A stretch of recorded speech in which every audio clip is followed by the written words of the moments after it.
Vera کی آنکھ کھلی تو وہ گھبرا کر اٹھ بیٹھی۔ باہر صبح کا دھندلکا تھا۔ اس نے ادھر ادھر دیکھا، تبریز سجدے میں پڑا تھا۔ وہ سجدے سے اٹھا، پھر سجدہ کیا اور کھڑا ہو گیا۔ وہ صبح کی نماز پڑھ رہا تھا۔ ویرا نے اپنے لباس کا جائزہ لیا۔ اسے رات نیند نے نہ سونے کے ارادے کے باوجود دبوچ لیا تھا۔ آنکھ کھلی تو وہ تبریز سے ڈر گئی، لیکن وہ جس حالت میں سوئی تھی اسی حالت میں جاگی، اور اس نے تبریز کو خدا کے حضور سجدے میں پڑے دیکھا۔ اسے وہ خواب سمجھنے لگی۔ مسلمانوں کے متعلق اس کی رائے یہ تھی کہ وحشی قوم ہے، لیکن تبریز جیسا تنومند جوان اس کی طرف توجہ ہی نہیں دے رہا تھا۔ جس لڑکی نے ناز و انداز سے سرکردہ مسلمانوں کو اپنے جال میں پھانس لیا تھا، اس کے لیے تبریز خواب کی دنیا کا ہی آدمی ہو سکتا تھا۔ ویرا پاک دامن نہیں تھی۔ بچپن سے اسے ابلیسیت کی تربیت دی گئی تھی۔ اس کے حسن اور جسم کی کشش کو جادوئی اثر بنانے کا خاص انتظام کیا گیا تھا۔ جوان ہونے تک بدی اس کی فطرت میں شامل ہو چکی تھی، مگر انسانی فطرت کا یہ خاصہ ہے کہ برسوں کی مسلسل عرق ریزی کے بغیر اس کی اصلیت بدل نہیں سکتی۔ اس پر بہروپ چڑھایا جا سکتا ہے۔ ویرا کو طغیانی نے جو پٹخیاں دی تھیں اور جس طرح موت کے منہ میں پھینکا تھا، اس سے اس کے جذبات اس پر غالب آ گئے۔ وہ طغیانی سے تو زندہ و سلامت نکل آئی تھی، مگر اس کی دہشت سے ابھی تک نہیں نکلی تھی۔ اس کے ساتھ اس پر تبریز کی دہشت طاری ہو گئی تھی۔ اس مسلمان جوان سے اسے اور کوئی ڈر نہیں تھا۔ خوف یہ تھا کہ یہ کوئی خانہ بدوش یا بدو ہوا تو اسے کسی کے ہاتھ بیچ ڈالے گا۔ وہ بک جانے کے بعد کی اذیت ناک زندگی سے ڈر رہی تھی۔ رات گزر گئی۔ تبریز نے اس کے اتنے دلکش جسم کی طرف توجہ ہی نہ دی۔ وہ بے ہوشی کی نیند سو گئی تھی، تو بھی تبریز اس سے دور رہا۔ صبح طلوع ہوئی تو اس کی تھکن ختم ہو چکی تھی، اور تبریز کا خوف بھی۔ رات تک وہ اسے گنوار، بے حس اور مردہ سمجھتی رہی تھی۔ اب وہ اسے غور سے دیکھنے لگی۔ تبریز کے ہونٹ ہل رہے تھے۔ ویرا کو یوں محسوس ہونے لگا جیسے یہ شخص براہ راست خدا سے ہم کلام ہو۔ اسے تبریز کے یہ الفاظ یاد آنے لگے کہ خدا صرف ان کی مدد کرتا ہے جن کی نیت اور روح پاک ہوتی ہے۔ تب اسے خیال آیا کہ اس کی اپنی نیت پاک نہیں، وہ تبریز کی قوم کے لیے ایک حسین دھوکہ بنی ہوئی ہے۔ اس لڑکی نے رات کو یہ بھی فیصلہ کر لیا تھا کہ اپنا آپ تبریز کے حوالے کر کے اسے کہے گی کہ اس کے عوض ہمس پہنچا دو۔ اور روح، ویرا کو زندگی میں پہلی بار احساس ہوا کہ اس کا جسم روح سے محروم ہے، اور اگر روح ہے بھی تو وہ کردار کی غلاظت میں دب گئی ہے، لیکن روح مرا نہیں کرتی۔ ویرا پر جو گزری تھی اس سے اس کی روح بیدار ہو گئی تھی، جو اسے شرمسار کر رہی تھی۔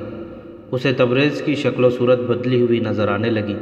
اس کی نگاہ میں وہ فرشتہ بن گیا جو خدا سے ہم کلام تھا۔ لڑکی کے آنسو نکل آئے تھے۔ جوں جوں آنسو بہتے گئے اسے ایسے لگا جیسے اس کا وجود تبریز کے وجود میں سماتا جا رہا ہو۔ تبریز نے دعا کے لیے ہاتھ اٹھائے۔ وہ شاید بھول گیا تھا کہ اس کے گف میں کوئی اور بھی ہے، یا یہ کہ لڑکی گہری نیند سوئی ہوئی ہے۔ اس نے بلند آواز سے کہا، خدائے عز و جل، مجھے گناہوں سے دامن پاک رکھنے کی ہمت عطا فرما۔ میری روح کو اتنی پاکیزگی عطا فرما کہ تیری اتنی خوبصورت امانت کو خیانت کے بغیر منزل تک پہنچا سکوں۔ تیرا یہ بندہ کمزور اور ناتواں ہے، مجھے شیطان کا مقابلہ کرنے کی ہمت اور جرأت عطا فرما۔ تبریز فرشتہ نہیں تھا، وہ انسانی فطرت کی کمزوریوں سے پناہ مانگ رہا تھا۔ اس نے ہاتھ منہ پر پھیرے اور گھوم کر دیکھا۔ ویرا اسے دیکھ رہی تھی۔ اس کے رخساروں پر آنسو بہے جا رہے تھے۔ تبریز اسے کچھ دیر دیکھتا رہا۔ لڑکی نے کوئی حرکت نہ کی۔ باہر جاؤ، تبریز نے اسے کہا۔ اس طرف صاف پانی کا چشمہ ہے، منہ دھو آؤ۔ اس نے اپنے سر پر لپٹا ہوا موٹے کپڑے کا گز بھر لمبا چوڑا رومال اتار کر اسے دیتے ہوئے کہا، منہ اچھی طرح دھوؤ اور بالوں کو بھی جھاڑ پونچھ لو۔ میں تمہیں اسی روپ میں تمہارے رشتہ داروں کے حوالے کرنا چاہتا ہوں جس طرح تم طغیانی میں گرنے سے پہلے تھی۔ ویرا اس کے ہاتھ سے رومال لے کر ایسے انداز سے باہر نکل گئی جیسے گونگا اور بہرا بچہ کسی کے اشارے پر چل پڑا ہو۔ تبریز کے پاس کھانے پینے کا جو سامان تھا وہ گھوڑے کے ساتھ بندھا تھا۔ اب کھانے کے لیے کچھ بھی نہیں تھا۔ وہ ویرا کے انتظار میں بیٹھ گیا۔ ویرا منہ سر دھو کر واپس آئی تو تبریز کو یوں دھچکا لگا جیسے کسی نے اسے کانٹا چبھو دیا ہو۔ اس سے پہلے ویرا کے بال مٹی سے اٹے اور جڑے ہوئے تھے، چہرے کا بھی یہی حال تھا۔ اب بال اور چہرہ دھل گئے تو تبریز جیسے اسے پہچان ہی نہ سکا۔ وہ ایسے طلسماتی بالوں کو کبھی تصور میں بھی نہیں لا سکا تھا۔ دور دراز رہنے والے دیہاتی نے ایسا حسن کبھی نہیں دیکھا تھا۔ چہرہ اتنا ملائم اور آنکھوں میں ایسی دلکشی اسے حیران کر رہی تھی۔ تبریز اس تبریز کے ہاتھ سے نکلنے لگا جو کچھ دیر پہلے خدا کے حضور کھڑا تھا۔ اس نے بڑی مشکل سے اپنے آپ کو سنبھالا اور بولا، کھانے کے لیے کچھ نہیں، ہمیں خالی پیٹ سفر کرنا پڑے گا، چلو۔ وہ اٹھنے لگا تو ویرا نے اس کے کندھوں پر ہاتھ رکھ کر کہا، ذرا دیر بیٹھو، میں کچھ پوچھنا چاہتی ہوں، کچھ جاننا چاہتی ہوں۔ تبریز رات بھر اس لڑکی کے لیے دہشت بنا رہا تھا۔ اب اس کی ذہنی کیفیت یہ تھی جیسے یہ لڑکی اس پر غالب آ گئی ہو۔ کچھ کہے بغیر اٹھتے اٹھتے بیٹھ گیا۔ تم جب خدا کے ساتھ باتیں کر رہے تھے تو خدا تمہیں نظر آ رہا تھا؟ خدا ہمیں نظر نہیں آیا کرتا، تبریز نے کہا۔ میں عالم نہیں، اس لیے بتا نہیں سکتا کہ خدا نظر آئے بغیر کس طرح اپنی موجودگی کا احساس دلاتا ہے۔ میں اتنا جانتا ہوں کہ خدا میری باتیں، میری دعائیں سن لیتا ہے۔ تمہیں یقین ہے کہ یہ خدا تھا جس نے تمہیں اتنی قوت دی کہ تم نے مجھے طغیانی سے نکال لیا؟ ویرا نے پوچھا۔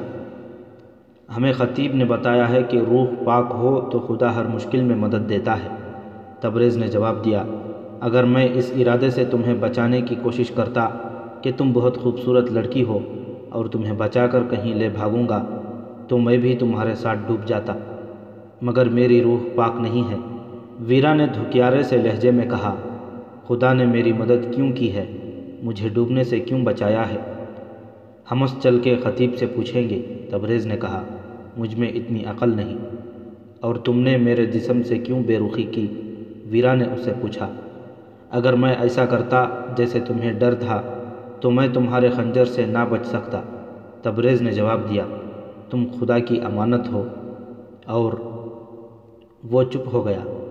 ذرا دیر بعد بے اختیار بولا، تم بہت ہی خوبصورت امانت ہو ویرا، آؤ چلیں۔ وہ بے قرار سا ہو کر اٹھنے لگا۔ ویرا نے اسے اٹھنے نہ دیا۔ تبریز نے کہا، مجھے اپنے قریب زیادہ دیر نہ بیٹھنے دو، مجھے اتنے سخت امتحان میں نہ ڈالو لڑکی، مجھے خدا کے حضور سرخرو ہونے دو۔ تمہیں اپنے خدا کی قسم، ویرا نے کہا، مجھے بھی خدا کے حضور سرخرو ہونے کے قابل بناؤ۔ تم اپنے جیسے انسانوں سے بہت اونچے ہو، تم خدا کے ایلچی ہو۔ تم رو کیوں رہی ہو؟ میں گنہگار ہوں، ویرا نے جواب دیا۔ خدا مجھ سے ناراض ہے۔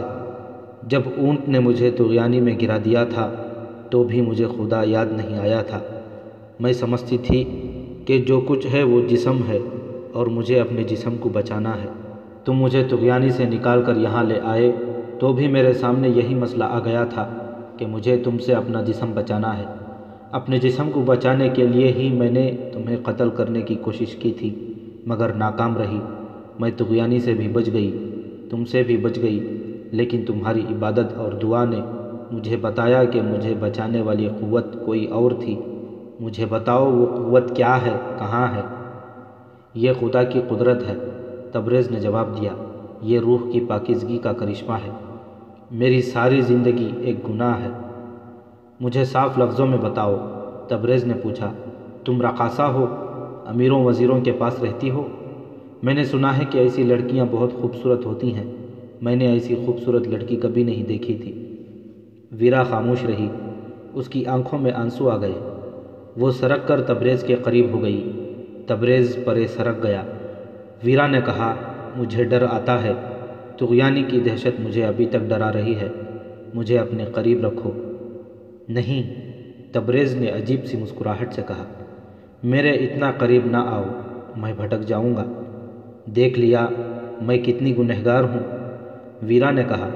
تم اس لیے مجھ سے دور رہنا چاہتے ہو کہ بھٹک نہ جاؤ؟ میں نے بہت سے لوگوں کو گمراہ کیا ہے۔ اس نے دیکھ لیا کہ تبریز کے پاس مذہبی جذبات ہیں اور جذبہ بھی، لیکن اس کی سوچ میں گہرائی نہیں ہے۔ اگر اسے کسی سانچے میں ڈھالا جائے تو ڈھل جائے گا۔ ویرا نے اس کے ساتھ کھل کر باتیں شروع کر دیں۔ کہنے لگی، اگر میں تمہیں کہوں کہ آؤ ہم ساری عمر کے سفر میں اکٹھے رہیں تو کیا جواب دو گے؟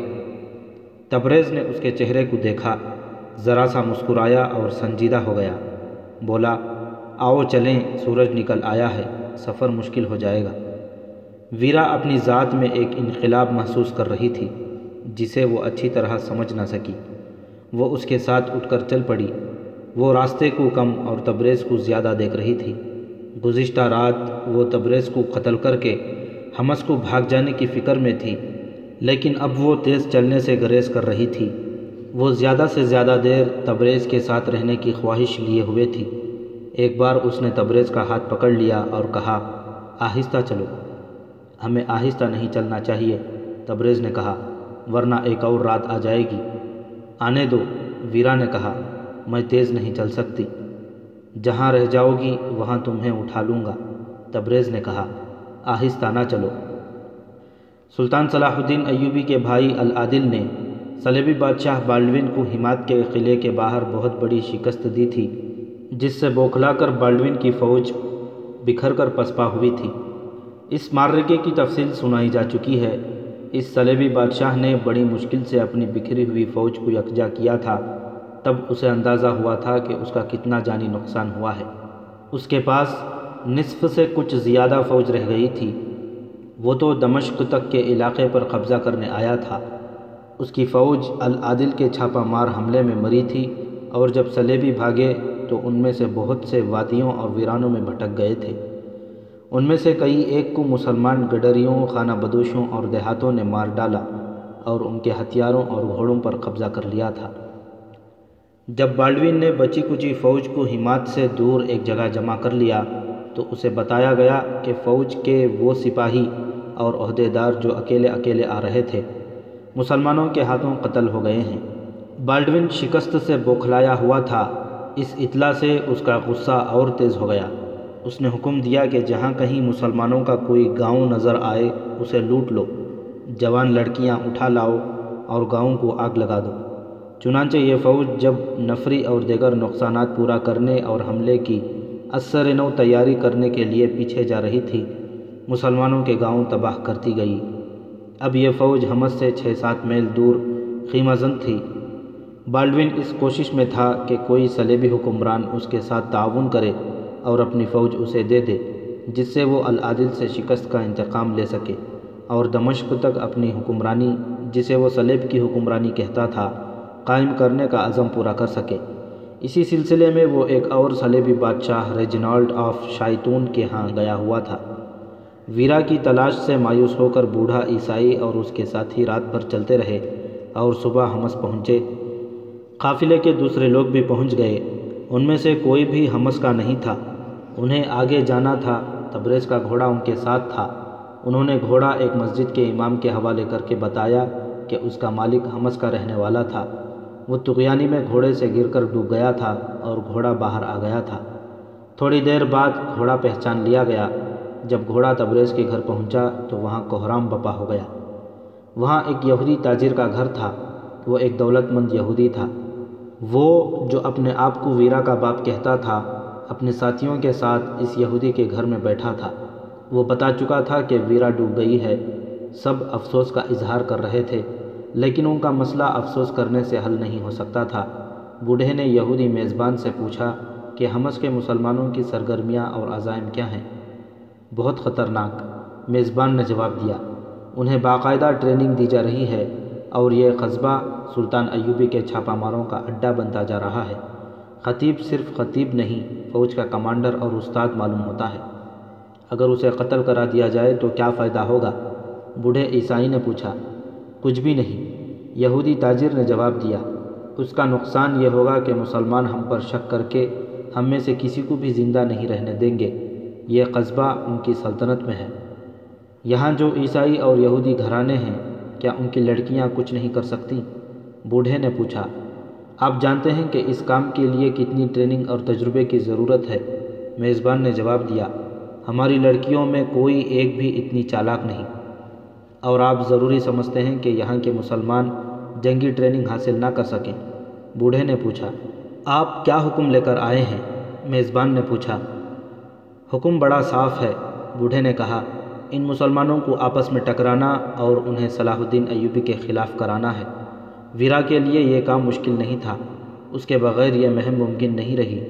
ہمیں 2 لڑکیاں یہاں لانی پڑیں گی، وقت کم ہے، میزبان نے کہا۔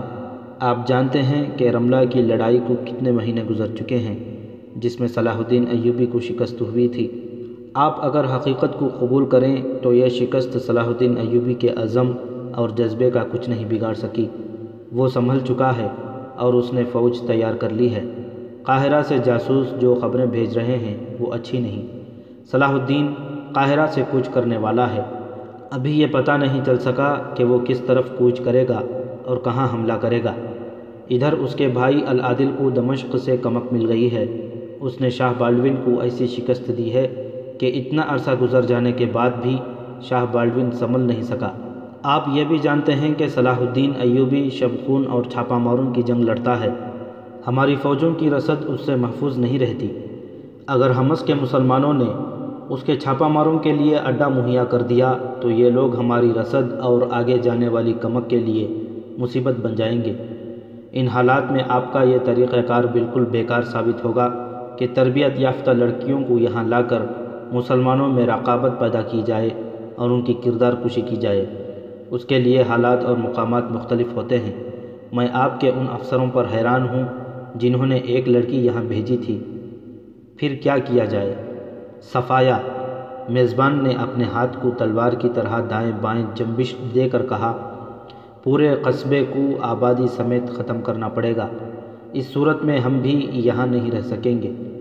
ہم اپنے بیوی بچوں کو اور مال و دولت کو یہاں سے پہلے نکال دیں گے۔ مجھے امید ہے کہ صلیبی بادشاہ ہمیں کسی دوسری جگہ آباد کرنے میں مدد دیں گے اور ہمارا مالی نقصان پورا کر دیں گے۔ میں یہودی ہوں، میں ہیکل سلیمانی کی خاطر اپنا گھر تباہ کرانے کے لیے تیار ہوں۔ لیکن اس قصبے کی تباہی کا انتظام کیا ہوگا؟ بوڑھے نے پوچھا۔ اس کے لیے فوج کی ضرورت ہے۔ فوج موجود ہے، یہودی نے کہا۔ شاہ بالڈون کی فوج 5-6 میل دور خیمہ زن ہے۔ آپ کو شاید معلوم نہیں کہ اس فوج نے پسپائی کے راستے میں آنے والی تمام مسلمان بستیوں کو تباہ و برباد کر دیا ہے۔ اس سے حمص بھی تباہ کرایا جا سکتا ہے۔ میں آج ہی روانہ ہو جاؤں گا اور شاہ بالڈون کو بتاؤں گا کہ ہمارا قصبہ اس کی فوج کے لیے کس قدر خطرناک ہے۔ مقصد یہ نہیں کہ قصبہ تباہ کرایا جائے، بوڑھے نے کہا، بلکہ یہ کہ یہاں کے کسی مسلمان کو زندہ نہ رہنے دیا جائے اور لڑکیوں کو فوج اٹھا لے جائے۔ سب متفق ہو گئے اور فیصلہ ہوا کہ میزبان یہودی اسی رات شاہ بالڈون کی خیمہ گاہ کو روانہ ہو جائے۔ وہ باہر نکلے تو انہیں ایک گھوڑ سوار قصبے میں داخل ہوتا نظر آیا۔ وہ کوئی اجنبی تھا۔ خطیب کا گھر نظر آ رہا تھا۔ یہ سوار خطیب کے گھر کے سامنے گھوڑے سے اترا، دروازے پر دستک دی۔ خطیب باہر آیا، اجنبی سے ہاتھ ملایا اور اسے اندر لے گیا۔ یہ سوار دمشق یا قاہرہ کا قاصد ہے، میزبان یہودی نے کہا۔ عشاء کی نماز کے بعد نمازی چلے گئے۔ 5-6 آدمی خطیب کے پاس بیٹھے رہے۔ ان میں یہ اجنبی گھوڑ سوار بھی تھا۔ خطیب نے کسی سے کہا کہ مسجد کا دروازہ اندر سے بند کر دیا جائے۔ میرے دوستوں، خطیب نے کہا، ہمارا یہ دوست الملک العادل کی طرف سے خبر لایا ہے کہ سلطان صلاح الدین ایوبی بہت جلد قاہرہ سے کوچ کرنے والے ہیں۔ آپ سب فوجی ہیں اور شبخون کے استاد ہیں۔ آپ کو یہ بتانے کی ضرورت نہیں کہ آپ کو کیا کرنا ہے۔ تربیت اور مشق تیز کر دو۔ العادل نے یہ اطلاع بھیجی ہے کہ صلیبی بادشاہ بالڈون کی فوج جو ہمات سے بھاگی تھی ہمارے قریب کہیں پڑاؤ ڈالے ہوئے ہے۔ ہمیں اس پر نظر رکھنی ہے اور اس کی نقل و حرکت کی اطلاع العادل تک پہنچانی ہے۔ انہوں نے یہ بھی حکم بھیجا ہے کہ اگر ہم ضروری سمجھیں تو صلیبیوں کی اس فوج پر شبخون ماریں یا چھاپہ مار کارروائیاں جاری رکھیں تاکہ یہ فوج چین سے نہ بیٹھ سکے۔ اس کے ساتھ ہی العادل نے یہ بھی کہا ہے کہ اس فوج نے مسلمانوں کے بہت سے گاؤں تباہ کر دیے ہیں۔ چونکہ العادل کے پاس فوج کی کمی تھی اس لیے صلیبی فوج کا تعاقب نہ کیا جا سکا۔ انہوں نے کہا ہے کہ اگر بالڈون کی فوج اور پیچھے اپنے علاقے میں چلی جاتی ہے تو اسے نہ چھیڑا جائے، کیونکہ خطرہ ہے کہ وہ حمص کو تباہ کر دے گی۔ ہمیں تربیت اور مشق تیز کرنے کو کہا گیا ہے۔ ہو سکتا ہے سلطان ایوبی کسی طرف حملہ کریں تو بالڈون ان پر عقب یا پہلو سے حملہ کر دے۔ اس صورت میں ہمیں بالڈون کے عقب پر شبخون مارنے ہیں اور اسے یہیں الجھائے رکھنا ہے۔ خطیب نے ایک آدمی کو یہ کام سونپا کہ وہ اس فوج کو دیکھ آئے۔ اس وقت تبریز اور ویرا اس حالت میں قصبے میں داخل ہوئے کہ ویرا تبریز کی پیٹھ پر تھی۔ راستے میں پانی تو مل گیا تھا لیکن کھانے کو کچھ نہیں ملا تھا۔ ویرا صلیبیوں کی شہزادی تھی، وہ پیدل سفر کی عادی نہیں تھی۔ تبریز رات کے لیے کہیں رکنا نہیں چاہتا تھا۔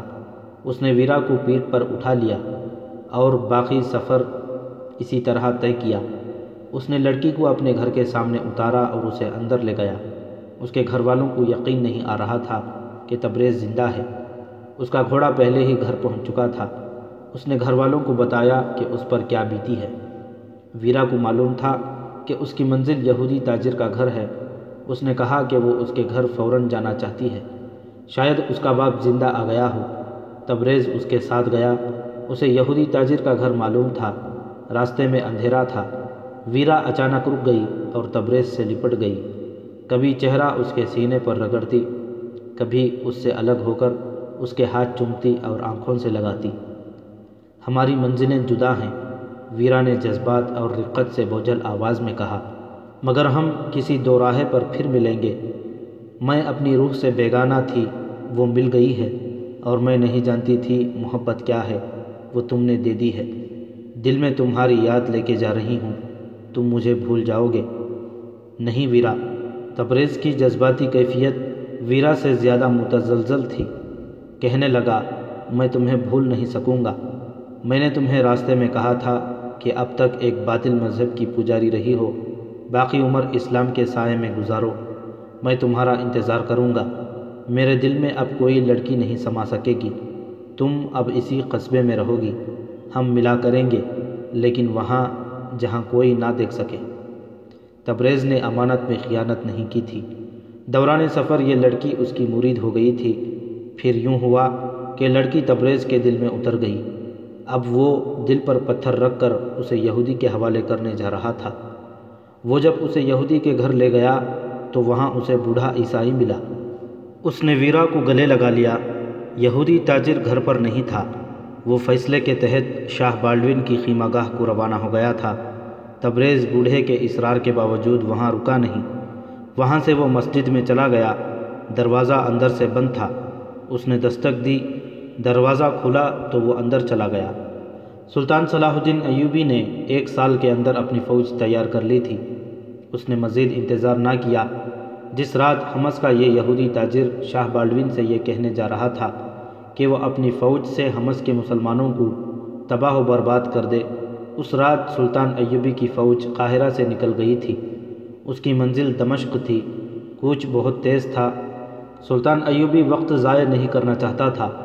اس دور کے وقائع نگاروں کے مطابق سلطان ایوبی دمشق قیام کر کے وہاں کے حالات، غداریوں اور سازشوں کا جائزہ لے کر اور ان کا سد باب کر کے العادل سے ملنا چاہتا تھا اور وہاں سے ان کی جنگی کارروائی کا آغاز کرنا تھا، مگر راستے میں ہی اس نے راستہ بدل دیا۔ اس کی وجہ یہ ہوئی کہ اسے عز الدین کا ایک ایلچی راستے میں ملا۔ وہ سلطان ایوبی کے نام قاہرہ پیغام لے کر جا رہا تھا۔ اسے معلوم نہیں تھا کہ سلطان ایوبی وہاں سے کوچ کر آیا ہے۔ آدھے راستے میں اس نے ایک فوج آتی دیکھی۔ جھنڈوں سے پہچانا گیا کہ یہ سلطان ایوبی کی فوج ہے۔ وہ قلب میں چلا گیا جہاں سلطان ایوبی تھا۔ ایلچی نے اسے عز الدین کا پیغام دیا۔ عز الدین نور الدین زنگی مرحوم کے مشیروں میں سے تھا، جسے امیر کا درجہ حاصل تھا۔ وہ مرد مومن تھا، اس لیے زنگی کا منظور نظر۔ زنگی نے وفات سے پہلے اسے حلب کے صوبے میں قارِ احصار کے نام کا قلعہ دے کر اس کا امیر بنا دیا تھا۔ خاصا علاقہ اس قلعے کے تحت آتا تھا۔ اس سے حق ابن لاعون کی ریاست تھی، جو صلیبیوں کے ساتھ صلیبی اور مسلمانوں کے ساتھ مسلمان بن جاتا تھا۔ اس نے صلیبیوں کی شہ پر عز الدین کے علاقے میں سرحدی جھڑپوں کا سلسلہ شروع کر دیا تھا۔ عز الدین اکیلا اس کا مقابلہ نہیں کر سکتا تھا۔ وہ حلب اور موصل والوں سے مدد نہیں لینا چاہتا تھا، کیونکہ جب سے حلب اور موصل کے حکمرانوں الملک الصالح اور سیف الدین وغیرہ نے سلطان ایوبی کے خلاف محاذ قائم کیا تھا، عز الدین نے ان کے ساتھ تعلقات توڑ لیے تھے۔ اس نے سلطان ایوبی کو جو پیغام بھیجا وہ یوں تھا: قابل احترام سلطان صلاح الدین ایوبی ابن نجم الدین ایوب، سلطان مصر و شام، آپ پر اور سلطنت اسلامیہ پر اللہ کی رحمت ہو۔ میری وفاداری کے متعلق آپ کو شک نہیں ہوگا۔ میں نے تل خالد کی طرف سے صلیبیوں کا راستہ روک رکھا ہے۔ تمام تر علاقہ اور پیش قدمی کے راستے میرے چھاپہ ماروں کی نظر رہتی ہے۔ صلیبیوں نے مجھے راستے سے ہٹانے کے لیے ابن لاؤن کے ساتھ گٹھ جوڑ کر لیا ہے۔ آپ جانتے ہیں کہ میری سرحد اس علاقے سے ملتی ہے جو دراصل آرمینیوں کا علاقہ ہے۔ ان آرمینیوں نے میری سرحدی چوکیوں پر حملے شروع کر دیے ہیں۔ آپ آگاہ ہوں گے کہ میرے پاس فوج کی کمی ہے۔ صلیبیوں اور آرمینیوں نے میرے پاس 2 بار ایلچی قیمتی تحائف کے ساتھ بھیجے تھے۔ وہ مجھے دعوت دے رہے تھے کہ میں ان کا اتحادی بن جاؤں اور آپ کے خلاف لڑوں۔ انکار کی صورت میں انہوں نے مجھے حملے کی دھمکی دی ہے۔ میری جگہ کوئی اور ہوتا تو اپنی زمین کے تحفظ کے لیے یہ دعوت قبول کر لیتا۔ یہ جگہ اتنی دور ہے کہ وقت پڑے تو مدد کو آنے والے بروقت نہیں پہنچ سکتے۔ اس کے باوجود میں نے ان کی دعوت کے بجائے ان کی دھمکی قبول کی ہے، اور میں نے یہ اقدام اللہ کے بھروسے پر کیا ہے۔ میں اپنا قلعہ اور اپنا علاقہ اور اس کے ساتھ اپنی جان قربان کر دوں گا، صلیبیوں کے ساتھ اتحاد نہیں کروں گا۔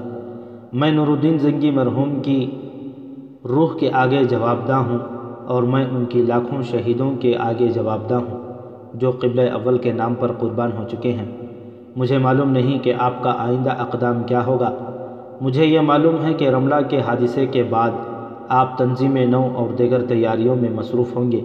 مجھے یہ بھی معلوم ہے کہ محترم الملک العادل میری مدد کو آنے کے قابل نہیں۔ میں آپ کو اپنے احوال سے خبردار رکھنا ضروری سمجھتا تھا۔ اگر آپ حکم دیں تو میں اپنے علاقے اور قار احصار سے دستبردار ہو کر اپنی فوج آپ کے پاس لے آؤں۔ دوسری صورت میں مجھے ہدایات دیں کہ میں کیا کروں۔ میں کسی قیمت پر صلیبیوں اور آرمینیوں کے ساتھ کوئی سمجھوتا نہیں کروں گا۔ سلطان ایوبی نے یہ پیغام پڑھا۔ اسی وقت اپنے سالاروں اور مشیروں کو بلایا، پیغام انہیں پڑھ کر سنایا اور یہ حکم دے کر سب کو حیران کر دیا کہ کوچ کا راستہ بدل دو، ہم ابن لاؤن کے علاقے پر یلغار کر دیں گے۔ سلطان ایوبی ڈکٹیٹروں کی طرح حکم نہیں دیا کرتا تھا، اور وہ جذبات سے مغلوب ہو کر بھی کوئی جنگی کارروائی نہیں کیا کرتا تھا، مگر اس حکم کے پیچھے جنگی فہم و فراست کے ساتھ جذبات بھی کار فرما تھے۔ قار احصار میرے محترم استاد نور الدین زنگی مرحوم کی نشانی ہے، سلطان ایوبی نے کہا، اور عز الدین کے الفاظ میں مجھے زنگی مرحوم کی آواز سنائی دے رہی ہے۔ میں اس شخص کو تنہا نہیں رہنے دوں گا جو ہمارے مقصد اور عزم کے ساتھ وفاداری کا اظہار کرتا ہے۔ سلطان محترم، ایک سالار نے کہا، ہم حقائق کو سامنے رکھیں تو کسی بہتر فیصلے پر پہنچ سکیں گے۔ حقائق یہ ہیں کہ ہمیں پہلے دمشق جا کر وہاں کے حالات کا جائزہ لینا تھا۔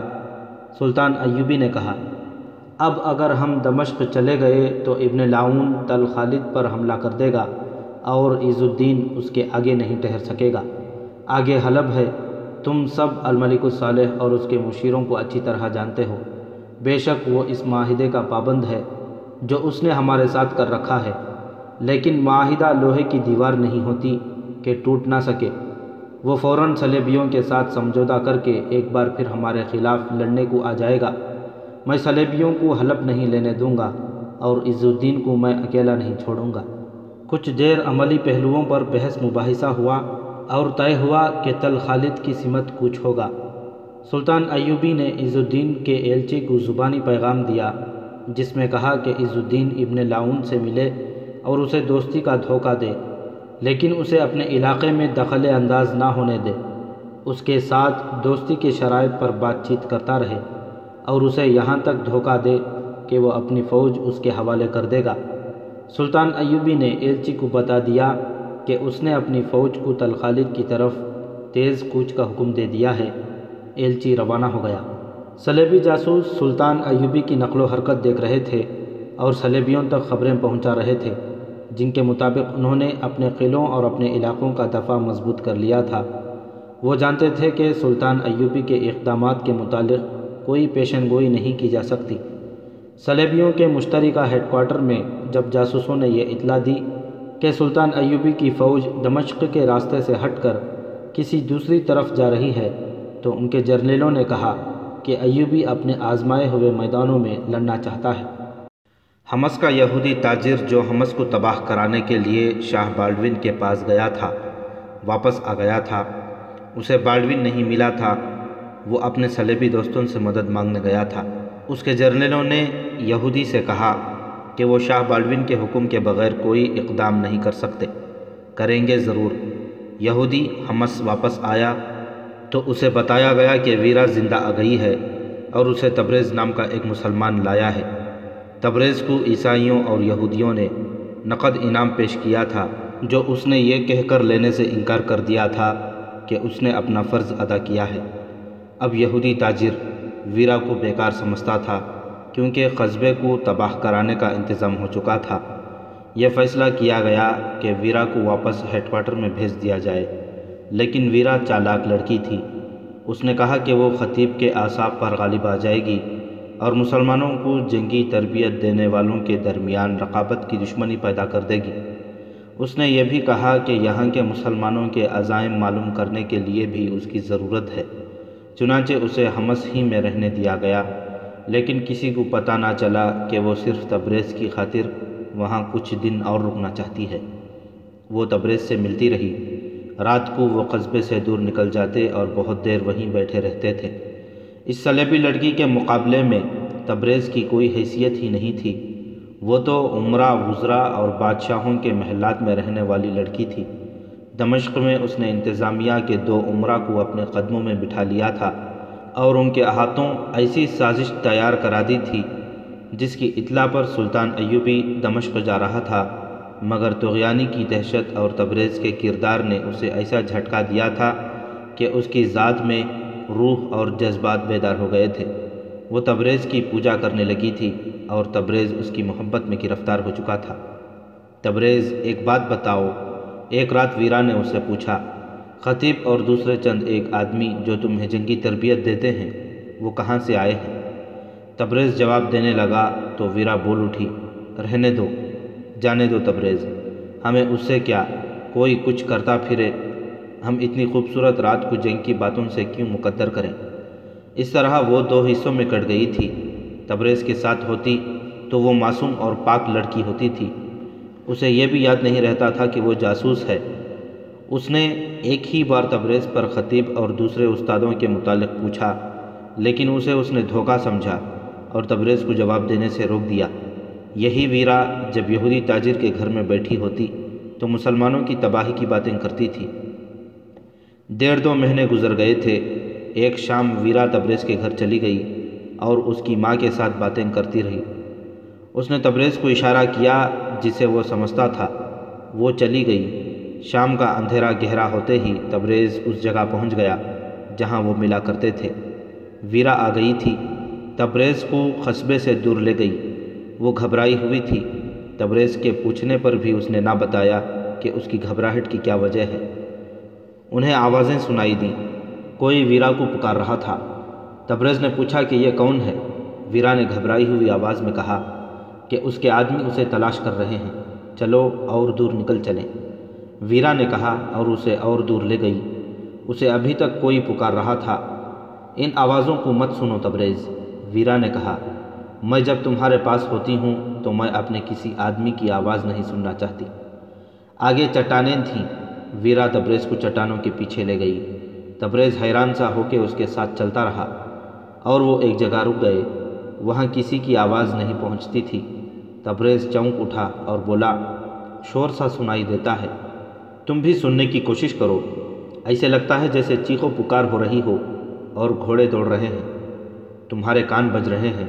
ویرا نے ہنس کر کہا، ہوا کے تیز جھونکے چٹانوں سے ٹکرا کر گزر رہے ہیں، یہ ان کی آوازیں ہیں۔ ویرا نے اسے اپنے بازوؤں اور ریشمی بالوں میں گرفتار کر کے اس کی آنکھوں، کانوں اور عقل پر قبضہ کر لیا تھا۔ تبریز مان گیا کہ یہ آوازیں ہوا کی ہیں جو بہت دور کے شور کی طرح سنائی دیتی ہیں، مگر اسے معلوم نہ ہو سکا کہ یہ آوازیں اس کی اپنی بستی کے لوگوں کی ہیں، اور وہاں وہ قیامت برپا ہو چکی ہے جو یہودی تاجر برپا کرانا چاہتا تھا۔ ویرا کو معلوم تھا، وہ نہیں چاہتی تھی کہ یہ آوازیں تبریز کے کانوں تک پہنچیں۔ یہ انتظام اس طرح ہوا تھا کہ یہودی تاجر ایک بار پھر بالڈوین سے ملنے گیا تھا۔ اسے بالڈوین مل گیا تھا۔ یہودی نے اسے بتایا کہ حمص کے مسلمان کیا کر رہے ہیں اور وہ کس طرح صلیبی فوج کے لیے خطرہ بن سکتے ہیں۔ بالڈوین کا یہ من پسند شکار تھا۔ اس نے یہودی کو بتایا کہ وہ کس رات چپکے سے حمص پر حملہ کرائے گا۔ اس نے یہودی سے یہ بھی کہا کہ عیسائی اور یہودی اس رات حملے سے پہلے قصبے سے نکلیں۔ اگر وہ دن کے دوران نکلے تو مسلمانوں کو شک ہوگا کہ کوئی گڑبڑ ہے۔ یہودی نے واپس آ کر جب اپنے آدمیوں کو یہ اسکیم بتائی تو ویرا نے کہا کہ وہ تبریز اور اس کے کنبے کو بچانا چاہتی ہے۔ اسے ہم صلیب سے غداری کہیں گے، بوڑھے عیسائی نے کہا۔ سانپ کے بچوں کو بچانا کہاں کی عقل مندی ہے، یہودی تاجر نے کہا۔ یہاں مسلمانوں کے 2 گھر ایسے ہیں جن کے ساتھ میرے دلی تعلقات ہیں، وہاں کے رہنے والے ایک عیسائی نے کہا، لیکن میں انہیں بچانے کی نہیں سوچ رہا۔ ہمیں مسلمانوں کا خون چاہیے۔ مسلمان میرا ذاتی دوست ہو سکتا ہے، میرے مذہب کا وہ دشمن ہی ہوگا۔ میں اسے زندہ رکھنا چاہتی ہوں جس نے مجھے موت کے منہ سے نکالا تھا، ویرا نے غصے سے کہا۔ ہم نے اسے اتنا انعام پیش کیا تھا جو اس نے کبھی خواب میں بھی نہیں دیکھا ہوگا، یہودی تاجر نے کہا۔ اس نے کہا کہ اس نے اپنا فرض ادا کیا ہے، ہم نے اسے انعام پیش کر کے اپنا فرض ادا کر دیا ہے۔ اب وہ ہمارا دشمن اور ہم اس کے دشمن ہیں۔ میں اسے دشمن نہیں سمجھتی، ویرا نے جھنجھلا کر کہا۔ یہ صرف ایک مرد ملا ہے جس نے میرے جسم پر ذرہ بھر توجہ نہیں دی تھی۔ تم سب گنہگار ہو۔ تم میں کون ہے جس کی نیت میرے حق میں صاف ہے؟ میری آنکھوں میں اپنے چہرے دیکھو۔ تم صرف تبریز کو بچا لو، یہودی تاجر نے کہا، لیکن اسے کیسے بچاؤ گی؟ اگر تم نے اسے بتایا کہ کیا ہونے والا ہے تو وہ ساری آبادی کو نہیں بتا دے گا، اور اگر تم اس کے پورے کنبے کو گھر سے نکل جانے کو کہو گی تو وہ وجہ نہیں پوچھیں گے۔ تم کیا بتاؤ گی؟ تم ایک مسلمان کو نیکی کا صلہ دیتے دیتے ان تمام مسلمانوں کو چوکن نہ کر دو گی جو ہمارے لیے خطرہ بنے ہوئے ہیں۔ مجھے اناڑی نہ سمجھو، ویرا نے کہا، میں صلیب کو دھوکہ نہیں دوں گی۔ حملے کی شام ویرا تبریز کے گھر گئی اور اسے باہر لے گئی۔ اس کے آدمیوں کو معلوم تھا کہ رات کو وہ اکثر کہاں چلی جاتی ہے۔ اس نے انہیں بتا رکھا تھا کہ تبریز کو محبت کا دھوکہ دے کر وہ اس سے بھید لیتی ہے۔ وہ اسے باہر لے گئی تو قصبے سے عیسائی اور یہودی دبے پاؤں نکلنے لگے۔ انہوں نے ویرا کی تلاش میں ایک آدمی بھیجا جو اسے پکارتا رہا، لیکن ویرا تبریز کو دور ہی دور لے جاتی رہی۔ وہ اسے اتنی دور لے جانا چاہتی تھی جہاں سے اسے قصبے کا شور نہ سنائی دے۔ ویرا کی تلاش میں جو آدمی گیا تھا وہ مایوس ہو کر واپس چلا گیا۔ قصبے پر نیند کا غلبہ طاری ہو چکا تھا۔ صلیبی فوج کے پیادے دبے پاؤں قریب آ گئے تھے۔ ان کی تعداد قصبے کی آبادی سے کئی گنا زیادہ تھی۔ پیادہ فوج بالکل قریب آ گئی تو عقب سے گھوڑ سوار بھی آ گئے۔ مسلمان گہری نیند سوئے ہوئے تھے۔ فوج نے طغیانی کی طرح یلغار کر دی۔ فوجیوں نے مشعلیں جلا لی تھیں۔ 2-3 جھونپڑیوں کو آگ لگا دی گئی تاکہ روشنی ہو جائے۔ صلیبی سپاہی دیواریں پھلانگ کر گھروں میں داخل ہوئے۔ زیادہ تر مسلمان جاگنے سے پہلے ہی مارے گئے۔ جو بروقت جاگ اٹھے اور ہتھیار اٹھا سکے انہوں نے مقابلہ کیا۔ بعض لڑکیوں نے خودکشی کر لی۔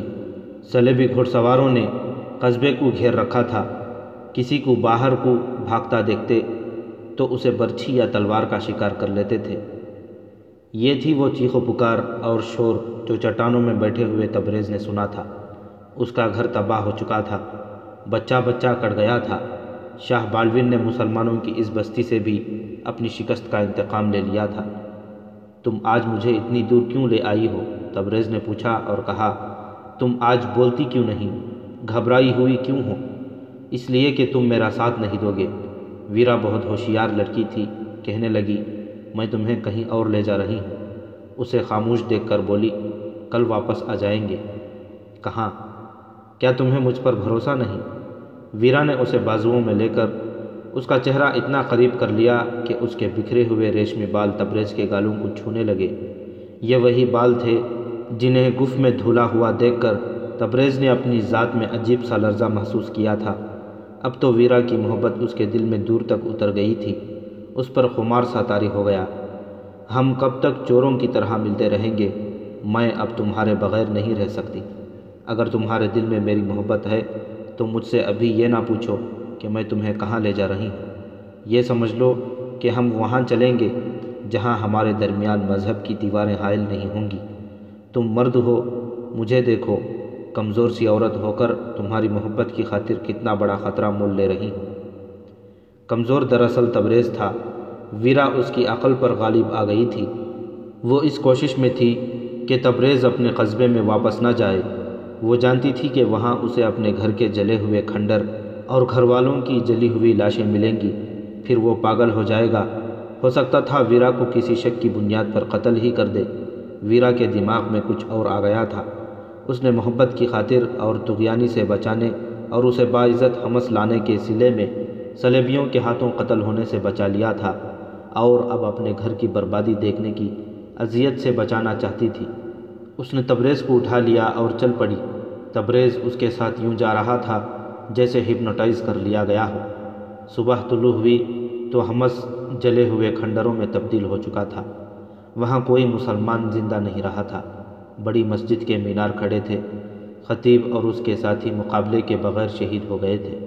اس وقت ویرا تبریز کو ساتھ لیے صلیبی فوج کی خیمہ گاہ تک پہنچ چکی تھی۔ تبریز کا دماغ بیدار ہو گیا۔ اس نے ویرا سے پوچھا کہ وہ یہاں کیا لینے آئی ہے۔ ویرا نے اس کے وسوسے اپنی زبان کے کمال سے رفع کر دیے۔ اسے ایک طرف کھڑا کر کے اس نے ایک کمانڈر سے بات کی۔ کمانڈر نے اسے کوئی راستہ سمجھایا۔ ویرا تبریز کو ساتھ لیے ادھر چلی گئی۔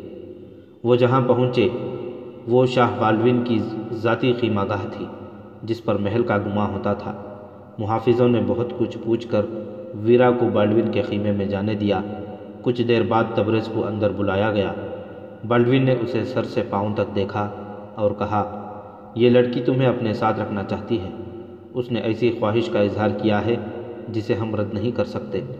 تمہیں کسی قسم کا شک یا ڈر نہیں ہونا چاہیے۔ میں اپنا مذہب تبدیل نہیں کروں گا، تبریز نے کہا۔ تمہیں مذہب تبدیل کرنے کو کس نے کہا ہے؟ ویرا نے کہا۔ پھر کیا ہوگا؟ تبریز نے پوچھا۔ میں یہاں رہ کر کیا کروں گا؟ مجھے واپس جانا ہے۔ تبریز، ویرا نے اسے اپنی طرف متوجہ کر کے اس کی آنکھوں میں آنکھیں ڈال دیں اور کہا، میں نے تمہیں کیا کہا تھا؟ مجھے بھی وہیں جانا ہے جہاں تمہیں جانا ہے۔ تبریز کچھ بھی نہ سمجھ سکا۔ عز الدین کا ایلچی سلطان صلاح الدین ایوبی کا جواب لے کر کبھی کا عز الدین کے پاس پہنچ چکا تھا۔ سلطان ایوبی کی ہدایت کے مطابق عز الدین نے ابن لاؤن سے ایک ملاقات کر لی تھی اور اسے یقین دلا دیا تھا کہ وہ اس کے ساتھ دوستی کر لے گا اور سلطان ایوبی کو دھوکہ نہیں دے گا۔ اس نے ابن لاؤن کو ایسے سبز باغ دکھائے تھے کہ وہ پوری طرح اس کے جھانسے میں آ گیا تھا۔ اس کے بعد ابن لاؤن اسے ملنے قار احسار آیا تھا۔ قار احسار زرخیز اور سرسبز علاقہ تھا، جسے دیکھ کر ابن لاؤن کے چہرے پر رونق آ گئی تھی۔ اس سے چند ہی روز بعد سلطان ایوبی اپنی فوج کے ساتھ قار احسار کے قریب جا خیمہ زن ہوا۔ اس کی فوج تھکی ہوئی تھی، لیکن وہ آرام میں وقت ضائع کرنا نہیں چاہتا تھا۔ یہ خطرہ بھی تھا کہ حملے میں تاخیر ہو گئی تو ابن لاؤن کو فوج کی آمد کی خبر مل جائے گی۔ اسے توقع تھی کہ ابن لاؤن کے ساتھ بڑا سخت مقابلہ ہوگا۔ اس خطرے کے پیش نظر اس نے حلب کی فوج کو بھی بلا لیا تھا۔ یہ اس معاہدے کے تحت تھا جو سلطان ایوبی نے الملک الصالح کو شکست دے کر اس کے ساتھ کیا تھا۔ آدھی رات سے کچھ دیر بعد سلطان ایوبی نے اپنی فوج کو یلغار کے لیے کوچ کا حکم دیا۔ انٹیلیجنس رپورٹوں سے معلوم ہو گیا تھا کہ آرمینیوں کی چوکیاں کہاں کہاں ہیں اور ان میں کتنی کتنی نفری ہے۔ نفری جتنی بھی تھی وہ بے خبری میں پڑی تھی۔ عز الدین کی طرف سے تو انہیں حملے کا خطرہ تھا ہی نہیں، اور سلطان ایوبی کا وہاں اتنی خاموشی سے پہنچ جانا ان کے وہم و گمان میں بھی نہیں آ سکتا تھا۔ سلطان ایوبی کی یلغار سہ طرفی تھی۔ ہر حملہ آور کالم کے ساتھ عز الدین کے مہیا کیے ہوئے گائیڈ تھے۔ سلطان اس کالم کے ساتھ تھا جس نے نہر الاسود دریائے سیاہ کی طرف سے حملہ کیا تھا۔ یہ دریا ابن لاون کے ملک کی سرحد تھا۔ اس پر کشتیوں کا پل بنا ہوا تھا۔ دریا کے کنارے آرمینیوں کا قلعہ مخازۃ الاحزان تھا۔ ابن لاون اسی قلعے میں مقیم تھا۔ اسے سر کرنے سے تمام تر علاقہ فتح ہو سکتا تھا۔ اسی لیے سلطان ایوبی اپنی فوج کے اس کالم کے ساتھ رہا۔ اس کی قیادت سلطان ایوبی کا بھتیجا فرخ شاہ کر رہا تھا، جو غیر معمولی طور پر بہادر اور حرب و ضرب کا ماہر تھا۔ دوسرے دو کالموں نے چوکیوں پر حملے کر کے دشمن کی فوج کو ہلاک یا قید کر لیا اور چوکیوں کو آگ لگا دی۔ دہشت پھیلانے کے لیے بعض بستیوں کو بھی آگ لگا دی گئی۔ ابن لاون کی آنکھ اس وقت کھلی جب سلطان ایوبی کے جانباز کمندیں پھینک کر قلعے کی دیواروں پر چڑھ گئے تھے اور منجنیقوں سے وزنی پتھر پھینک کر قلعے کا دروازہ توڑا جا چکا تھا۔ قلعے میں فوج سوئی ہوئی تھی۔ ابن لاون دوڑ کر قلعے کے ایک مینار پر گیا۔ دور اسے آگ کے شعلے نظر آئے۔ وہ ابھی سوچ بھی نہ پایا تھا کہ یہ کیا ہو رہا ہے اور وہ کیا کرے کہ سلطان ایوبی کا ایک جانباز جیش اس پر ٹوٹ پڑا۔ اس کے محافظوں نے مقابلہ تو خوب کیا لیکن مارے گئے اور ابن لاون کو قید کر لیا گیا۔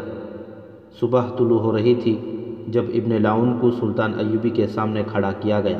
سلطان ایوبی حکم دے چکا تھا کہ قلعے کو مسمار کر دیا جائے۔ اس کی فوج اس کام کے لیے کافی نہیں تھی۔ عز الدین بھی سلطان ایوبی کے ساتھ تھا۔ سلطان ایوبی کے کہنے پر ابن لاون نے ہر طرف قاصد اس حکم کے ساتھ دوڑا دیے کہ تمام فوج ہتھیار ڈال کر قلعے کے قریب آ جائے۔ فوج کے آنے تک سلطان ایوبی نے عز الدین کے کہنے پر ابن لاون کے ساتھ صلح کی شرائط طے کر لیں۔ ان میں ایک یہ تھی کہ ابن لاون اپنی آدھی فوج سلطان ایوبی کے حوالے کر دے، دوسری یہ کہ ابن لاون کی فوج کی حد مقرر کر دی گئی، تیسری یہ کہ ابن لاون سالانہ جزیہ دیتا رہے، اور ایسی چند اور شرائط تھیں جنہوں نے ابن لاون کو برائے نام حکمران رہنے دیا۔ جب ابن لاون کی فوج ہتھیار ڈال کر قلعے کے قریب اکٹھی ہو گئی تو سلطان ایوبی نے اس فوج کو حکم دیا کہ قلعے کو اس طرح مسمار کر دے کہ اس کا یہاں نشان بھی نہ رہے۔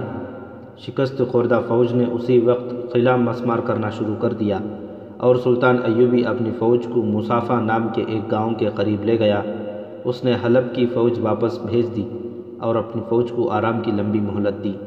ابن لاون کی جو آدھی فوج اس نے لے لی تھی وہ عز الدین کو دے دی، مگر سلطان ایوبی کو معلوم نہ تھا کہ اس کی فوج کی خیمہ گاہ جس سلسلہ کوہستان کے دامن میں ہے، اس کے اندر اور اس کی بلندیوں پر بالڈوین کی فوج آ چکی ہے اور وہ عقاب کی طرح اس پر جھپٹنے پر توڑ رہی ہے۔ سلطان ایوبی نے اس علاقے میں دیکھ بھال کی ضرورت محسوس نہیں کی تھی کیونکہ اسے کسی فوج کا خطرہ نہیں تھا۔ تقریباً تمام مورخوں کی تحریروں سے حیرت کا اظہار ہوتا ہے کہ سلطان ایوبی نے عز الدین کے پیغام پر کیوں اپنا اتنا بڑا پلان تبدیل کر کے ابن لاون جیسے غیر اہم حکمران پر فوج کشی کی، جس میں اس نے بے شک فتح حاصل کی لیکن جو وقت اور جو فوج ضائع ہوئی اس کی قیمت زیادہ تھی۔ ارنول نام کا مورخ لکھتا ہے کہ سلطان ایوبی ارد گرد کے خطروں کو کم کرنا چاہتا تھا۔ اس وقت کے وقائع نگار جن میں اسد الاسدی قابل ذکر ہے، لکھتے ہیں کہ سلطان ایوبی عز الدین کا پیغام پڑھ کر جذبات کے غلبے میں آ گیا تھا۔ بہرحال جنگ کے ماہرین نے سلطان ایوبی کے اس حملے کو سراہا نہیں۔ وہ لکھتے ہیں کہ سلطان ایوبی کو معلوم تھا کہ قریب ہی کہیں شاہ بالڈوین کی فوج ہے جو سلطان ایوبی پر اس وقت حملہ کر سکتی تھی جب وہ ایک ہی رات میں حاصل کی ہوئی فتح کے مابعد کے انتظامات میں مصروف تھا۔ مورخ اس پر بھی حیران ہے کہ بالڈوین نے اپنی فوج کو اس وقت پہاڑی علاقے میں جنگی تربیت میں پھیلا دیا جب سلطان ایوبی کی فوج پہاڑیوں کے دامن میں خیمے گاڑ رہی تھی۔ شاہ بالڈوین نے حملے میں تاخیر کی۔ کسی بھی مورخ کو معلوم نہیں تھا کہ یہ اس کی شاہانہ حماقت تھی یا کوئی مجبوری۔ اگر وہ اسی وقت حملہ کرتا تو سلطان ایوبی کی حالت وہی ہوتی جو رملہ میں ہوئی تھی، شکست اور پسپائی۔ سلطان ایوبی کو وہاں خیمہ زن ہونے کے بعد بھی پتہ نہ چلا کہ شاہ بالڈوین اس کے سر پر بیٹھا دانت تیز کر رہا ہے۔ بلندیوں سے بالڈوین کی دیکھ بھال والے آدمی سلطان ایوبی کے خیمہ گاہ کو دیکھتے رہتے اور بالڈوین کو بتاتے رہتے۔ یہ غالباً پہلا موقع تھا کہ سلطان ایوبی کا جاسوسی اور دیکھ بھال کا نظام ڈھیلا پڑ گیا تھا۔ تبریز بھی اس فوج کے ساتھ تھا۔ ویرا نے ابھی تک اسے بتایا نہیں تھا کہ وہ اسے اپنے ساتھ کیوں لائی ہے۔ وہ شاید اسے عیسائی بنا کر جاسوس بنانا چاہتی تھی۔ اس میں دونوں باتیں تھیں، صلیب کی وفاداری بھی اور تبریز کی محبت بھی۔ شاہ بالڈوین کو تبریز کے ساتھ کوئی دلچسپی تھی یا نہیں؟ اسے ویرا کے ساتھ گہری دلچسپی تھی، کیونکہ وہ بہت خوبصورت تھی۔ ایک روز ویرا نے بالڈوین سے کہا تھا کہ وہ اسے اس کے ہیڈ کوارٹر میں بھیج دے جو اقرا میں تھا۔ بالڈوین نے اسے روک لیا تھا۔ یہ اس جگہ کی باتیں ہیں جو حمص کے قریب تھی۔ ایک روز بالڈوین کو جاسوسوں نے اطلاع دی کہ سلطان ایوبی کی فوج تل خالد کو جا رہی ہے۔ بالڈوین کے وہم و گمان میں بھی نہیں تھا کہ سلطان ایوبی ابن لاؤن پر حملہ کرنے جا رہا ہے۔ وہ اس علاقے سے واقف تھا۔ اس نے فوراً اپنی فوج کو مصافہ کے پہاڑیوں کی طرف کوچ کرنے کا حکم دے دیا۔ اس کا پلان یہ تھا کہ وہ سلطان ایوبی کو ان پہاڑیوں میں گھسیٹ کر لڑائے گا۔ اس پلان کے مطابق اس نے پہاڑیوں کی موزوں بلندیوں اور ڈھکی چھپی جگہوں میں اپنی فوج کو پھیلا دیا۔ یہ بہت بڑے پیمانے کی گھات تھی۔ اس نے جب حمص کے قریب کی خیمہ گاہ سے کوچ کا حکم دیا تھا تو ویرا نے اسے کہا کہ وہ اس کے پاس پناہ لینے آئی تھی۔ تبریز کے متعلق اس نے بالڈوین کو ساری کہانی سنا کر بتایا تھا کہ وہ اسے کیوں ساتھ ساتھ لیے پھرتی ہے۔ اب جب کہ بالڈوین لڑنے کے لیے جا رہا تھا، ویرا اور تبریز کا اس کے ساتھ رہنے کا کوئی مقصد نہیں تھا، مگر بالڈوین نے ویرا کو نہ جانے دیا۔ میرے ہاں لڑکیوں کی کوئی کمی نہیں، بالڈوین نے کہا، مگر تم پہلی لڑکی ہو جس نے میرے دل پر قبضہ کر لیا ہے۔ تم میرے پاس ہوتی ہو تو مجھے روحانی سکون محسوس ہوتا ہے۔ تم کچھ عرصہ اور میرے ساتھ رہو۔ ویرا اپنے بادشاہوں کو اچھی طرح جانتی تھی۔ بالڈوین کی نیت کو سمجھنا اس کے لیے مشکل نہیں تھا۔ اس نے صاف الفاظ میں اسے کہہ دیا، اگر بات روحانی سکون کی ہے تو مجھے یہ سکون اس مسلمان سے ملتا ہے جس کا سارا کنبہ قتل کرا کے میں اسے ساتھ ساتھ لیے پھرتی ہوں۔ میں بتا نہیں سکتی کہ میں نے اسے اس کے کنبے کے قتل سے بے خبر رکھنے کا جو گناہ کیا ہے، اس کا کفارہ میرا ضمیر مجھ سے کس طرح ادا کرائے گا۔ تمہاری بھی روح ہے، بالڈوین نے تنزیہ کہا، تمہارا ضمیر ہے۔ راتیں مسلمان عمرہ کے ساتھ گزارنے والی گناہ کا کفارہ ادا کرنے کی بھی سوچ سکتی ہے؟ آپ کے سامنے میں صرف جسم ہوں، دلکش جسم، ویرا نے کہا، اور جب میں تبریز کے پاس ہوتی ہوں تو روح ہوتی ہے، پیار کی پیاسی روح۔ بالڈوین بادشاہ تھا۔ اس نے بادشاہوں کی طرح حکم دیا، تم میرے ساتھ رہو گی۔ اس نے دربان کو بلا کر کہا، اس مسلمان کے پاؤں میں زنجیر ڈال دو جو ہماری خیمہ گاہ میں رہتا ہے۔ اور جب بالڈوین مصافہ کی پہاڑیوں میں پہنچا تو تبریز زنجیروں میں بندھا ہوا قیدی تھا، اور ویرا ایسی قیدی جسے زنجیر نہیں ڈالی گئی تھی۔ وہ محافظوں کے پہرے میں تھی۔ یہاں آ کر بالڈوین اپنی فوج کے ڈپلوئے میں مصروف ہو گیا۔ فارغ ہوا تو اس نے ویرا کو تڑپانا شروع کر دیا۔ اس کا طریقہ یہ تھا کہ تبریز کو اپنے سامنے بلا لیتا، ویرا کو سامنے کھڑا کر لیتا اور حکم دیتا کہ تبریز کو کوڑے مارے جائیں۔ کوڑے تبریز کی پیٹھ پر پڑتے تو چیخیں ویرا کی نکل جاتی تھیں۔ بالڈوین ویرا سے کہتا، تم اپنے آپ کو مجھ سے بچا نہیں سکتی، میں تمہیں اس زبان درازی کی سزا دے رہا ہوں جو تم نے میرے ساتھ کی تھی۔ تبریز تو جیسے گونگا اور بہرا ہو گیا تھا۔ اسے کچھ سمجھ نہیں آتا تھا کہ یہ کیا ہو رہا ہے۔ اسے یقین نہیں آتا تھا کہ اسے یہ سزا ویرا دلا رہی ہے۔ ویرا کی چیخوں اور آہوزاری سے وہ سمجھ گیا تھا کہ ویرا بھی مظلوم ہے۔ تبریز برداشت کرتا رہا، مگر ایک روز ویرا کی برداشت ٹوٹ گئی۔ وہ بالڈوین کے پاس چلی گئی، اس کے پاؤں پکڑ کر معافی مانگی اور کہا کہ جب تک کہیں گے اور جس طرح کہیں گے آپ کے ساتھ رہوں گی، تبریز کو چھوڑ دیں۔ بالڈوین کے حکم سے تبریز کی زنجیریں کھول دی گئیں اور اس کی مرہم پٹی کا انتظام کر دیا گیا۔ ویرا شاہ بالڈوین کی تنہائی کی رونق بن گئی۔ چند دنوں بعد بالڈوین نے رات شراب اور ویرا کے حسن سے بدمست ہو کر اسے کہا، اگر میں صلاح الدین ایوبی کو تبریز کی طرح زنجیروں میں باندھ کر تمہارے سامنے کھڑا کر دوں تو مان جاؤ گی کہ میں اتنا بوڑھا نہیں جتنا تم سمجھتی ہو۔ میں صلاح الدین ایوبی سے کہوں گی کہ میں ملکہ بالڈوین ہوں۔ ویرا نے کہا، اپنی تلوار میرے قدموں میں رکھ دو، 2 روز بعد میں تمہیں یہ کر کے دکھا دوں گا جو میں نے کہا ہے۔ بالڈوین نے کہا، ممکن نظر نہیں آتا۔ ویرا نے کہا، تم نے دیکھا نہیں کہ صلاح الدین نے میرے قدموں میں پڑاؤ ڈال رکھا ہے؟ بالڈون نے کہا، پرسوں صبح کی تاریکی میں ہم اس پر حملہ کریں گے، پیشتر اس کے کہ اسے معلوم ہو کہ یہ کیا ہوا ہے، وہ میرا قیدی ہوگا، اسے میری موجودگی کا علم نہیں۔ تبریز آزاد تھا، اس کے متعلق بالڈون نے کوئی فیصلہ نہیں کیا تھا کہ وہ چلا جائے، رہے یا کیا کرے۔ وہ شاہی مہمان بنا ہوا تھا۔ صبح طلوع ہوئی تو ویرا تبریز کو خیمے میں لے گئی۔ تبریز بےتابی سے اسے ملا اور اس پر برسا۔ زیادہ باتوں کا وقت نہیں، ویرا نے اسے کہا، میں آج تمہارے احسان کا صلہ اور تمہاری محبت کا جواب دینا چاہتی ہوں۔ میں جو کہتی ہوں وہ کرنا، مجھ سے کچھ نہ پوچھنا۔ میں نے بہت گناہ کیے ہیں، تمہارا حمس تباہ ہو چکا ہے، وہاں نہ جانا، وہاں کھنڈر ہوں گے اور تمہیں وہاں اپنے گھر والوں کی ہڈیاں ملیں گی۔ اس نے تبریز کو اس تباہی کی اور تبریز کو بچانے کی تفصیل سنا کر کہا، تمہیں بالڈون کی فوج سے انتقام لینا ہے۔ آج رات اس طرح پہاڑی علاقے سے نکل جاؤ کہ تمہیں کوئی نہ دیکھ سکے۔ صلاح الدین ایوبی کے پاس جاؤ اور اسے بتاؤ کہ صلیبی فوج تمہارے سر پر بیٹھی ہے اور پرسوں تم پر حملہ کرے گی۔ ویرا نے اسے بالڈون کے حملے کا سارا پلان بتا دیا اور کہا، اب میری طرف نہ دیکھو ورنہ یہاں سے ہل نہیں سکو گے۔ میں نے تمہیں کہا تھا کہ ہماری منزلیں جدا جدا ہیں، آج ہم دونوں نے اپنی اپنی منزل پا لی ہے۔ اگر ویرا اسے حمس کی تباہی اور قتل عام کی کہانی نہ سناتی تو تبریز وہاں سے اتنی جلدی نہ چلتا۔ وہ آنکھوں میں آنسو لے کر ویرا سے جدا ہوا۔ شام تاریک ہوتے ہی وہ چپکے سے نکلا اور بچتا بچاتا نکل آیا۔ سلطان ایوبی کی فوج کی خیمہ گاہ میں آیا اور کہا کہ وہ سلطان کے پاس جانا چاہتا ہے۔ اسے وہاں پہنچا دیا گیا۔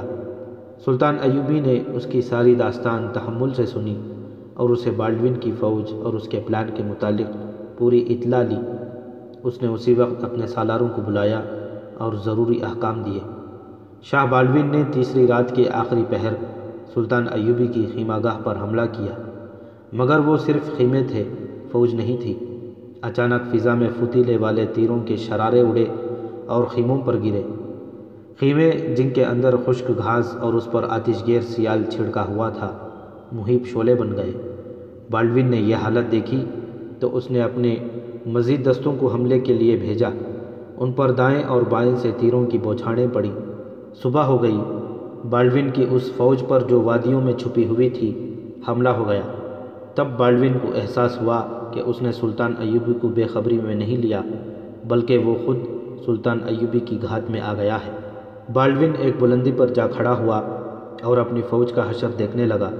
عقب سے اس پر تیر آئے مگر وہ اس کے دو محافظوں کو لگے۔ وہ بھاگ کر نیچے کو اترا تو آگے سے سلطان ایوبی کے سپاہی آ گئے۔ بالڈون ایک تنگ سے راستے سے نکل بھاگا۔ اکتوبر 1179 عیسوی 575 ہجری کے اس معرکے میں بالڈون قیدی ہوتے ہوتے بچا۔ سلطان ایوبی نے رملہ کا شکست کا انتقام لے لیا، جس سے اس کی فوج کا حوصلہ بلند اور خود اعتمادی بحال ہو گئی، اور ویرا اور تبریز تاریخ کی تاریکیوں میں روپوش ہو گئے۔